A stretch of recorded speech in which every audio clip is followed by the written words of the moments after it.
15년간 유럽 전역에 가짜 환경 프로젝트를 폭로해온 냉철한 전문가가 있었습니다. 그녀의 이름은 마리 베르네. 그런데 브뤼셀 국제회의에서 충격적인 발표를 듣게 됩니다. 서울 청계천에 수달이 돌아왔다는 것이었죠. 1,000만 명이 사는 대도시 한복판에 야생 수달이 산다고요. 말도 안 되는 소리였습니다. 분명히 또 다른 녹색쇼일 거라고 확신했죠. 하지만 서울에 도착한 그녀가 목격한 것은 상상을 뛰어넘는 현실이었습니다. 물에 빠진 아이의 인형을 코로 밀어주는 수달, 5,247명과의 개별 대화로 이뤄진 기적 같은 도시의 재생, 그리고 15년간의 신념을 완전히 뒤바꾼 한순간의 깨달음까지. 과연 서울은 정말로 불가능을 가능하게 만든 도시일까요? 아니면 완벽하게 포장된 거대한 쇼일까요? 유럽 최고의 폭로 전문가가 직접 목격한 서울의 진실, 지금 공개합니다. 여러분은 어떻게 생각하시나요? 정말 1,000만 도시 한복판에서 야생 수달과 인간이 공존할 수 있다고 믿으시나요? 만약 서울의 청계천 복원이 진짜 기적이라고 생각하신다면 한국 최고를 아직도 의심스럽고 뭔가 숨겨진 게 있을 거라고 생각하신다면 한국 1등을 댓글로 달아주세요. 그리고 좋아요와 구독도 꼭 눌러주세요. 저는 마리 베르네입니다. 파리 국립도시연구소에서 15년간 환경 프로젝트의 허점들을 파헤쳐온 전문가죠. 브뤼셀 국제회의장에 앉아있던 그날이 생각납니다. 한국 서울시 대표가 발표를 시작했습니다. 청계천에 수달이 돌아왔다고 말하더군요. 저는 즉시 펜을 멈췄습니다. 수달이요? 1,000만 명이 사는 대도시 한복판에서 말이죠. 제 머릿속에선 즉시 경보가 울렸습니다. 15년간 수백 개의 가짜 생태 프로젝트를 폭로해온 경험이 말해주고 있었거든요. 브뤼셀의 친환경 트램, 암스테르담의 탄소 제로 구역, 심지어 파리의 생강 정화 프로젝트까지 모두 포장만 화려한 속임수였습니다. 서울시 담당자는 계속 말했습니다. 시민들이 매일 수달을 보며 출근한다고요. 아이들이 백로와 함께 놀고 있다고 했습니다. 저는 비웃음이 나왔습니다. 또 시작이군요. 아버지가 환경운동가였던 제 어린 시절이 떠올랐습니다. 기업 스캔들에 휘말려 몰락하신 아버지를 보며 깨달았죠. 환경은 늘 조작되고 포장되고 거짓으로 치장된다는 사실을 말입니다. 회의가 끝나자 저는 바로 행동에 옮겼습니다. 서울시에 공식 조사 신청서를 보냈죠. 3일 뒤 답변이 왔습니다. 언제든 환영합니다. 모든 것을 공개하겠습니다. 너무 당당한 태도였습니다. 오히려 의심스러웠죠. 진짜 숨길 게 없다면 이렇게 당당할 리가 없거든요. 분명히 완벽하게 준비된 쇼를 보여줄 작정일 겁니다. 동료들은 말렸습니다. 또 시작이야? 이번엔 너무 멀지 않아? 하지만 저는 이미 결심했습니다. 15년간 쌓아온 직감이 틀릴 리 없거든요. 비행기표를 끊으며 생각했습니다. 이번에도 똑같을 거라고요. 화려한 홍보자료, 완벽하게 연출된 현장, 그리고 숨겨진 진실. 항상 그래왔듯이 말입니다. 좋다, 서울아. 내가 얼마나 잘 포장했는지 직접 확인해보자. 인천공항에 발을 내딛는 순간 뭔가 이상했습니다. 김정호라는 서울시 담당자가 저를 기다리고 있었는데 그의 준비성이 너무 완벽했거든요. 마리 박사님, 장시간 비행 고생 많으셨습니다. 그는 제 이름이 적힌 피켓을 들고 있었고 심지어 제가 선호하는 생수 브랜드까지 준비해왔더군요. 어떻게 알았을까요? 분명 철저히 조사했을 겁니다. 택시를 타자마자 또 놀랐습니다. 기사 아저씨가 자연스럽게 말을 걸어오더군요. 어디서 오셨어요? 아, 프랑스요? 우리 청계천 구경 꼭 가보세요. 수달들이 정말 예뻐요. 저는 속으로 웃었습니다. 이것도 연출이겠죠. 외국인이 오면 택시 기사들에게 미리 말해둔 걸 겁니다. 너무 뻔한 수법이었어요. 호텔 체크인을 하는데 프런트 직원도 똑같았습니다. 청계천은 걸어서 10분 거리입니다. 요즘 수달 가족이 자주 나타나서 시민들이 좋아하고 있어요. 편의점에 들러 물을 사려고 했더니 할머니가 말씀하셨습니다. 언니, 어디서 왔어? 아이고, 멀리서 왔구나. 우리 동네 개울에 수달 산다는 거 알아? 신기하지? 모든 게 너무 자연스러웠습니다. 하지만 바로 그게 수상했어요. 1,000만 명이 사는 도시에서 우연히 만난 사람들이 모두 똑같은 이야기를 한다고요? 말이 안 되죠. 호텔 방에 들어서자 책상 위에 두툼한 봉투가 놓여 있었습니다. 김정호의 명함과 함께 메모가 있더군요. 내일 오전 9시에 뵙겠습니다. 진실만을 보여드리겠습니다. 봉투를 열어보니 정말 놀랐습니다. 청계천 복원 과정이 세세하게 기록된 자료들이었거든요. 시민 면담 기록, 생태계 변화 데이터, 심지어 실패 사례들까지 포함되어 있었습니다. 하지만 저는 속지 않았습니다. 이런 자료는 얼마든지 조작할 수 있거든요. 오히려 너무 완벽해서 더 의심스러웠어요. 창밖을 내려다보니 멀리 청계천이 보였습니다. 가로등 불빛에 반사되는 물줄기가 반짝이고 있었죠. 시민들이 산책하고 있는 모습도 보였습니다. 참 그럴듯하게 만들어놨네. 저는 중얼거렸습니다. 하지만 나는 15년간 이런 걸 봐왔다고. 핸드폰을 꺼내 파리 사무실에 메시지를 보냈습니다. 도착했습니다. 예상대로 완벽하게 준비된 환영을 받고 있어요. 내일부터 본격적인 조사를 시작하겠습니다. 잠자리에 들기 전 한 번 더 자료를 훑어봤습니다. 정말 세밀하게 만들어져 있었어요. 하지만 바로 그 완벽함이 의심스러웠습니다. 진짜라면 이렇게 완벽할 수가 없거든요. 내일이 기대되는군. 얼마나 잘 연출해놨는지 직접 확인해보자. 다음날 아침 9시 정각, 김정호가 로비에서 저를 기다리고 있었습니다. 그와 함께 온 사람이 최민혁 박사였죠. 서울시 생태보건팀 총괄이라고 소개했습니다. 첫인상이 독특했어요. 말수가 적고 차분한 사람이었거든요. 보통 이런 프로젝트 책임자들은 말이 많기 마련인데 말이죠. 직접 보시는 게 가장 정확할 겁니다. 최민혁 박사의 첫마디였습니다. 설명보다 현장을 먼저 보여주겠다는 뜻이었죠. 청계천에 도착하자마자 저는 놀랐습니다. 물이 정말 맑더군요. 바닥까지 훤히 보일 정도였어요. 하지만 여전히 의심스러웠습니다. 제가 오는 날에 맞춰 특별히 정화했을 수도 있거든요. 어떻게 이 물이 이렇게 깨끗할 수 있나요? 제가 물었습니다. 21년 전부터 시작된 일입니다. 최민혁 박사가 담담하게 답했어요. 하루아침에 된 게 아니에요. 시민들이 자연스럽게 산책하고 있었습니다. 아이들이 뛰어놀고 어르신들이 벤치에 앉아 담소를 나누고 계셨죠. 너무 평범한 일상의 모습이었어요. 저기 보세요. 한 아주머니가 제게 말을 걸어왔습니다. 외국에서 오셨나 봐요. 우리 개울 예쁘죠? 동물들도 많이 살아요. 저는 속으로 생각했습니다. 또 시작이군. 미리 준비해둔 시민인가? 그런데 갑자기 웅성거리는 소리가 들렸습니다. 사람들이 한 곳을 바라보며 모여들고 있었어요. 아이들이 새다새 라고 소리치고 있었습니다. 제가 고개를 돌려보니 정말 놀라운 광경이 펼쳐져 있었습니다. 하얀 백로 한 마리가 물 위에 서 있더군요. 빌딩들 사이로 햇살이 비치는 가운데 말이죠. 저게 청이에요. 최민혁 박사가 조용히 말했습니다. 3년 전부터 이곳에 정착했어요. 백로는 전혀 경계하지 않았습니다. 사람들이 가까이 와도 태연하게 물고기를 잡고 있었어요. 그 순간 저는 잠깐 숨이 멎는 것 같았습니다. 1,000만 명이 사는 대도시 한복판에서 야생 백로가 자연스럽게 사냥을 하고 있다니요. 이런 장면을 연출할 수는 없을 테니까요. 훈련된 새인가요? 저도 모르게 물어봤습니다. 최민혁 박사가 미소를 지었어요. 야생동물은 훈련할 수 없습니다. 스스로 이곳이 안전하다고 판단했을 때만 머물죠. 주변 시민들의 반응도 자연스러웠습니다. 신기해하면서도 백로를 방해하지 않으려고 조심스럽게 거리를 두고 있었어요.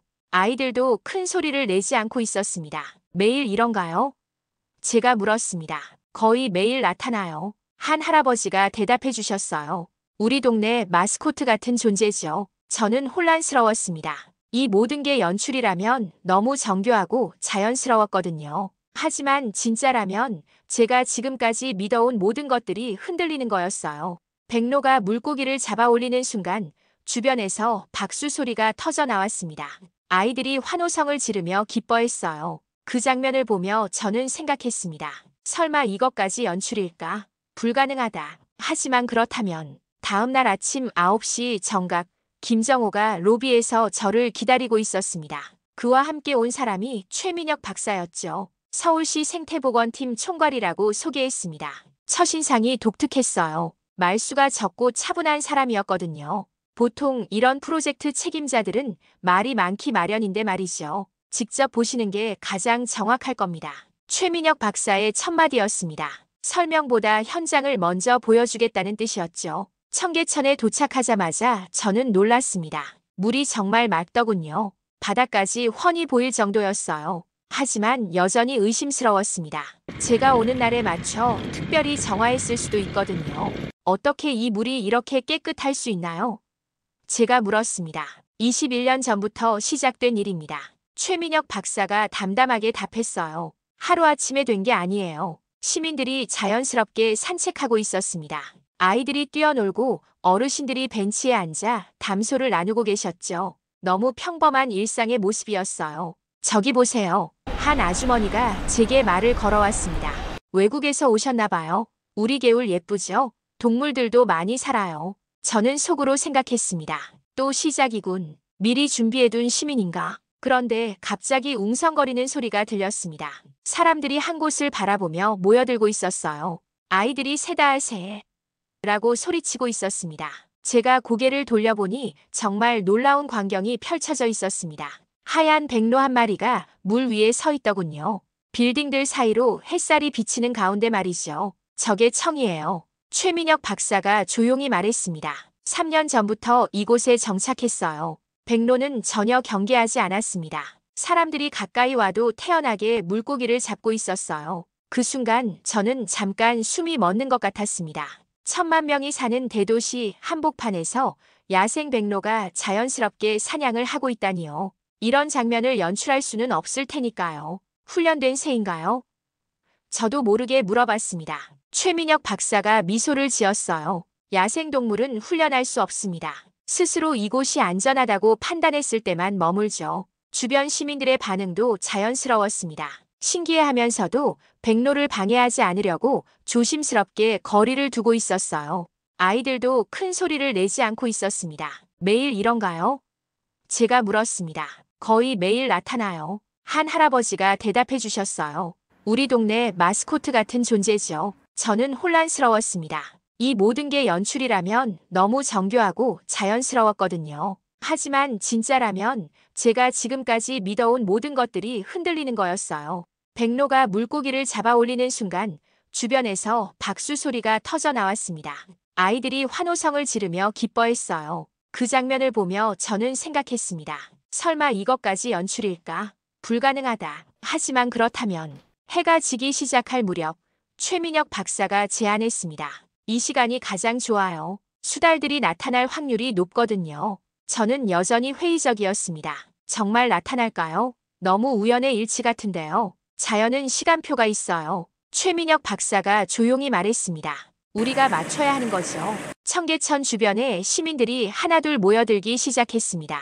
퇴근길 직장인들, 산책 나온 가족들, 심지어 강아지를 산책시키는 사람들까지요. 모두가 자연스럽게 물가 쪽을 바라보고 있었어요. 저기요. 한 아이가 엄마 손을 잡아 끌며 소리쳤습니다.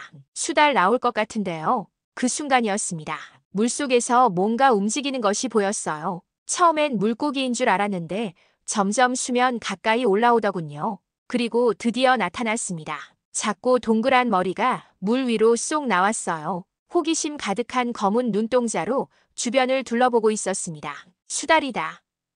아이들이 환호성을 질렀습니다. 하지만 신기하게도 큰 소리를 내지는 않았어요. 모두들 수달을 놀라게 하지 않으려고 조심하고 있었거든요. 저는 숨을 죽이고 지켜봤습니다. 수달은 전혀 경계하지 않았어요. 오히려 사람들을 바라보며 고개를 갸웃거리고 있었습니다. 마치 또 왔네. 라고 말하는 것 같았어요. 저 수달 훈련받은 거 아닌가요? 저는 최민혁 박사에게 속삭였습니다. 야생 수달은 훈련이 불가능해요. 그가 조용히 답했습니다. 경계심이 너무 강거든요. 저렇게 사람 앞에 나타난다는 건 말을 마치기도 전에 더 놀라운 일이 벌어졌습니다. 수달 한 마리가 더 나타난 거예요. 어미와 새끼였습니다. 새끼 수달이 어미 뒤를 졸졸 따라다니며 헤엄치고 있었어요. 아이고 귀여워라. 할머니 한 분이 감탄사를 내뱉으셨습니다. 새끼까지 데리고 나왔네. 어미 수달이 물속으로 잠수했다가 물고기를 잡아 올렸습니다. 그리고 새끼에게 나눠주더군요. 그 모습을 보던 사람들이 조용히 감탄했어요. 저는 점점 혼란스러워졌습니다. 이 모든 게 정말 자연스러운 일상이라는 건가요? 1,000만 명이 사는 도시에서 말이에요. 한 아이가 엄마에게 물었습니다. 엄마, 수달이 왜 우리를 무서워하지 않아요? 엄마가 대답했어요. 이곳이 안전하다는 걸 알고 있으니까 그렇겠지. 그 대화를 들으며 저는 충격을 받았습니다. 정말 그런 건가요? 수달들이 이곳을 안전한 터전으로 여기고 있다는 뜻인가요? 수달 가족이 헤엄치며 놀고 있는 모습을 보던 한 할아버지가 말씀하셨어요. 20년 전만 해도 상상도 못했던 일이야. 그때는 개울이 아니라 도로였거든. 새끼 수달이 물 위에서 뒤집어져 배를 보이며 놀고 있었습니다. 사람들이 조용히 웃음을 터뜨렸어요. 그 순간 새끼 수달이 저와 눈이 마주쳤습니다. 경계 없는 순수한 눈빛이었어요. 호기심 가득한 표정으로 저를 바라보고 있었습니다. 그 눈빛을 보는 순간 제 가슴 깊은 곳에서 뭔가 무너지는 느낌이 들었어요. 내가 틀렸을지도 모른다. 15년 만에 처음으로 그런 생각이 들었습니다.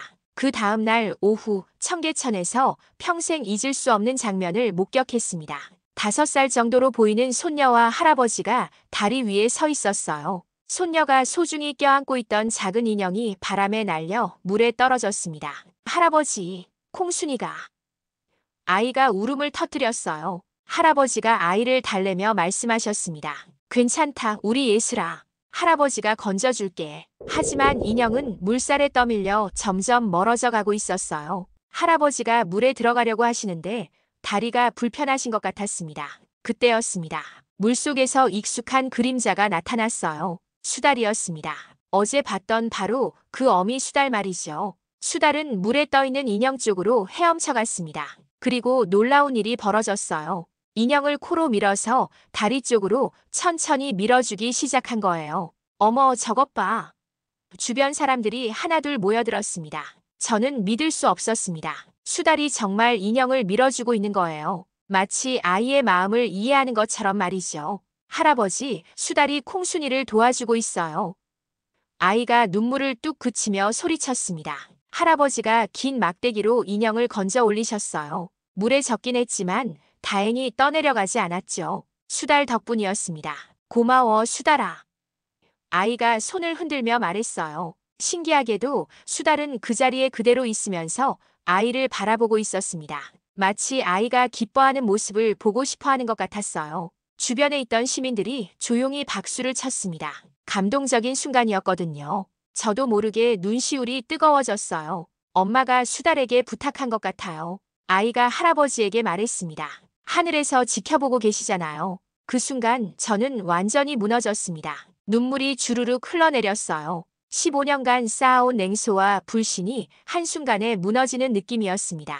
할아버지가 아이를 꼭 안아주시며 말씀하셨어요. 그래, 엄마가 도와주신 거야. 최민혁 박사가 조용히 제 옆에 다가왔습니다. 자주 있는 일은 아니에요. 하지만 가끔 이런 일들이 일어나죠. 우연일까요? 제가 떨리는 목소리로 물었습니다. 중요한 건 우연인지 아닌지가 아니에요. 최민혁 박사가 말했습니다. 그 순간 모든 사람이 웃었다는 사실이죠. 정말 그랬어요. 주변에 있던 모든 사람들이 미소를 짓고 있었습니다. 아이도 할아버지도 지나가던 시민들도 모두요. 수달은 한참 더 그 자리에 있다가 천천히 물속으로 사라졌습니다. 마치 자신의 역할을 다했다는 듯이 말이죠. 증거보다 기억이 더 소중할 수도 있겠네요. 저는 중얼거렸습니다. 그날 밤 호텔방에서 저는 오랫동안 생각했습니다. 제가 지금까지 찾아 헤맸던 건 정말 진실이었을까요? 아니면 단순히 남들의 실수를 찾아내는 것이었을까요? 아버지의 몰락 이후 저는 모든 환경 프로젝트를 의심해왔습니다. 하지만 서울에서는 달랐어요. 여기서는 기술이 아니라 마음이 환경을 복원하고 있었거든요. 나는 15년간 무엇을 해온 걸까? 그런 생각이 들었습니다. 최민혁 박사가 제안했습니다. 기록실을 보여드리고 싶어요. 모든 의구심이 해결될 겁니다. 서울시청 지하 3층에 있는 기록실로 향했습니다. 문을 열자 정말 놀라운 광경이 펼쳐졌어요. 수십 개의 서류함이 가득 차 있었거든요. 이 모든 게 청계천 복원 관련 기록인가요? 저는 숨이 막혔습니다. 21년간의 모든 기록이에요. 기록실 담당자가 설명해 주었습니다.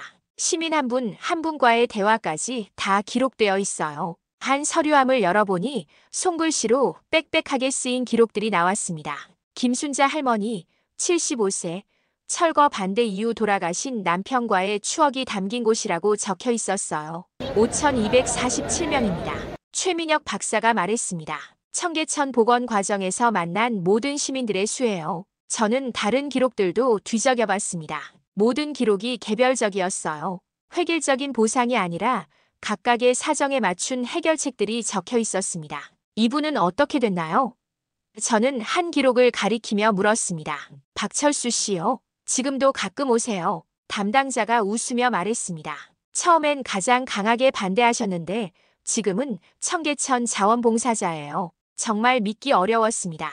5,247명과 개별적으로 대화했다는 거예요. 강제 철거 없이 모두 설득했다는 뜻인가요? 실패 기록도 있나요? 저는 의심스러워서 물었습니다. 물론이죠. 담당자가 다른 파일을 꺼냈습니다.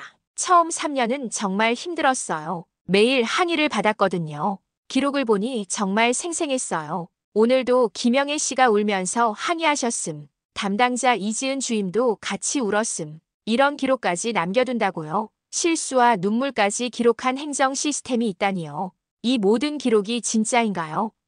저는 여전히 의심스러웠습니다. 그때 한 할아버지가 기록실에 들어오셨어요. 20년 전 청계천 보건 담당 공무원이셨다고 했습니다. 외국에서 오셨나 봐요. 할아버지가 반갑게 인사하셨습니다. 제가 이 기록들 대부분을 썼어요. 정말 5,000명이 넘는 사람들과 일일이 대화했나요? 제가 물었습니다. 그럼요. 하루도 빠짐없이 현장에 나갔어요. 할아버지의 눈에 눈물이 맺혔습니다. 처음엔 욕을 많이 먹었죠. 하지만 포기할 수 없었거든요. 왜 포기할 수 없었나요? 시민들의 삶을 바꾸는 일이었으니까요. 할아버지가 진중하게 말씀하셨습니다. 행정은 시스템이 아니라 사람의 마음이에요. 저는 기록들을 다시 살펴봤습니다. 정말 세밀했어요. 각 가정의 사정, 개인적인 요청, 심지어 생일까지 기록되어 있었습니다. 이 모든 기록을 조작한다는 건 불가능하겠네요. 저는 중얼거렸습니다. 21년치 기록을 조작한다고요? 할아버지가 웃으셨습니다. 그럴 시간에 진짜로 하는 게 나을 거예요. 그 순간 저는 깨달았습니다. 이 방대한 기록들이 연출일 가능성은 제로에 가까웠어요. 하나하나가 너무 구체적이고 개별적이었거든요. 저는 완전히 틀렸을 수도 있겠네요. 저는 솔직하게 고백했습니다. 최민혁 박사가 조용히 말했습니다. 틀렸다고 생각하지 마세요. 의심하는 것도 필요한 일이니까요. 기록실을 나오며 저는 생각했습니다. 서울의 청계천 복원은 기술의 승리가 아니었어요. 인내와 소통의 승리였습니다. 행정은 시스템이 아니라 사람의 손글씨였구나. 제 마음속에서 15년간의 편견이 서서히 무너지고 있었습니다. 파리로 돌아가기 전날 밤 갑작스럽게 긴급 화상회의 요청이 들어왔습니다. 줄리앙 부소장이었어요. 화면에 나타난 줄리앙의 표정이 심상치 않았습니다. 말이 무슨 일인가? 서울에서 보고가 전혀 없었어. 저는 당황했습니다. 아직 조사가 끝나지 않았어요. 좀 더 시간. 줄리앙이 목소리를 높였습니다. 벌써 일주일이 지났어. 기사 제목은 이미 정해졌다고. 그가 화면에 문서를 띄웠어요. 서울 잘 포장된 녹색쇼라는 제목이 크게 써져 있었습니다. 이미 기사를 준비했다고요? 제가 놀라며 물었습니다. 당연하지. 줄리앙이 차갑게 말했습니다. 내가 가기 전부터 결론은 정해져 있었어. 아시아 도시가 유럽보다 앞설 리 없거든. 그 순간 저는 충격을 받았습니다. 처음부터 공정한 조사가 아니었던 거예요. 결론이 미리 정해진 조작된 조사였습니다. 하지만 제가 본 것은 달라요. 저는 용기를 내어 말했습니다. 정말로 수달이 살고 있어요. 시민들과 자연스럽게 공존하고 있다고요. 말이 정신 차려. 줄리앙이 책상을 탁 쳤습니다. 15년간 쌓은 내 명성을 생각해봐. 이번 한번 실수하면 모든 게 끝이야. 회의실에 있던 다른 동료들도 고개를 끄덕이고 있었어요. 모두가 제가 실패했다고 생각하고 있었습니다. 서울시가 너를 매수했나? 한 동료가 비아냥거렸습니다. 아니면 너무 피곤해서 판단력이 흐려진 거야. 저는 분노가 치밀어 올랐습니다. 매수라고요? 제가 직접 본 건 진실이에요. 진실? 줄리앙이 냉소적으로 웃었습니다. 내 진실은 우리 연구소의 신뢰도를 떨어뜨려 유럽이 아시아에게 배운다. 말이 되나? 그제서야 깨달았습니다. 이들에게는 진실이 중요한 게 아니었어요. 유럽 중심의 우월감을 지키는 것이 더 중요했던 거죠. 말이 마지막으로 묻겠어. 줄리앙이 위협적으로 말했습니다.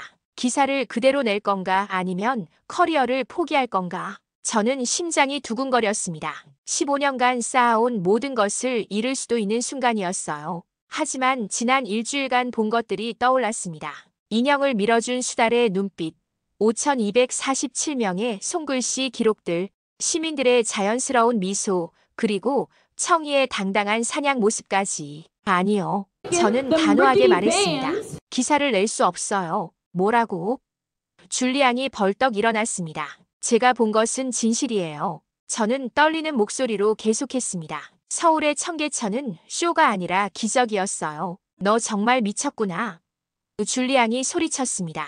당장 사표 써. 그렇게 하겠습니다. 저는 오히려 마음이 편해졌어요. 이건 제 커리어에서 가장 정직한 순간이에요. 화상회의가 끊어졌습니다. 저는 홀로 호텔방에 앉아 있었어요. 15년간의 커리어가 끝난 순간이었지만 이상하게 후회되지 않았습니다.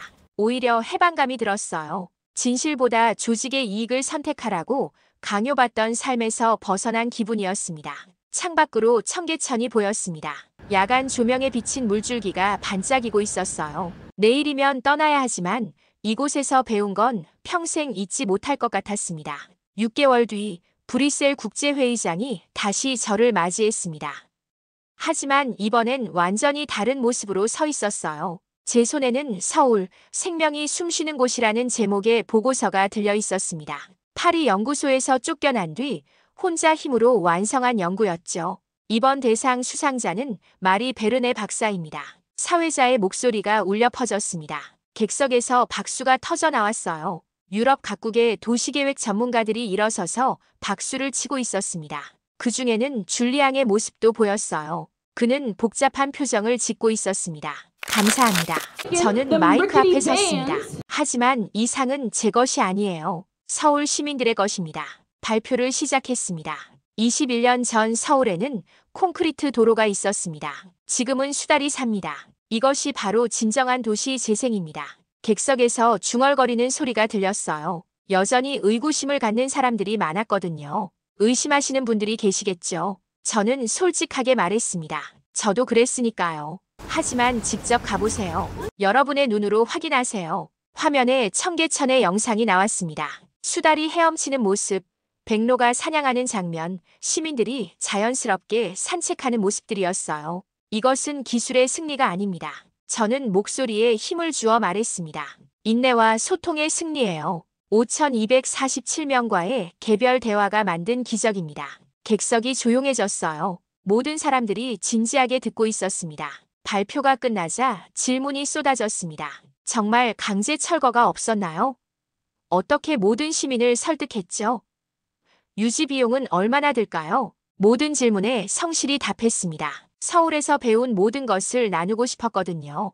회의 후 놀라운 소식들이 들려왔습니다. 베를린 시장이 서울 방문을 계획하고 있다고 했어요. 밀라노와 암스테르담에서도 문의가 왔습니다. 마리, 축하해. 한 동료가 다가와서 말했습니다. 내가 옳았어. 우리가 틀렸고. 그날 저녁 호텔에서 최민혁 박사로부터 메시지가 왔습니다. 축하드려요. 서울에서 기다리고 있겠습니다. 일주일 뒤 저는 다시 인천공항에 도착했습니다. 이번엔 관광객이 아니라 서울시 국제자문위원으로서 말이죠. 김정호가 마중 나와 있었어요. 돌아오신 걸 환영합니다. 이제 진짜 시작이네요. 서울시청에서 새로운 업무를 시작했습니다. 세계 각국에서 오는 도시계획 전문가들을 안내하는 일이었어요. 제가 한때 의심했듯이 그들도 의구심을 갖고 왔지만 대부분 확신을 갖고 돌아갔습니다. 저녁이 되어 청계천을 걸었습니다. 익숙한 벤치에 앉아 물을 바라봤어요. 수달 가족이 나타나 자유롭게 헤엄치고 있었습니다. 서울아, 나도 너에게 돌아왔다. 저는 속삭였습니다. 이제 나는 더 이상 폭로자가 아니야. 진실을 알리는 사람이지. 물 위로 백로청이가 날아와 앉았습니다.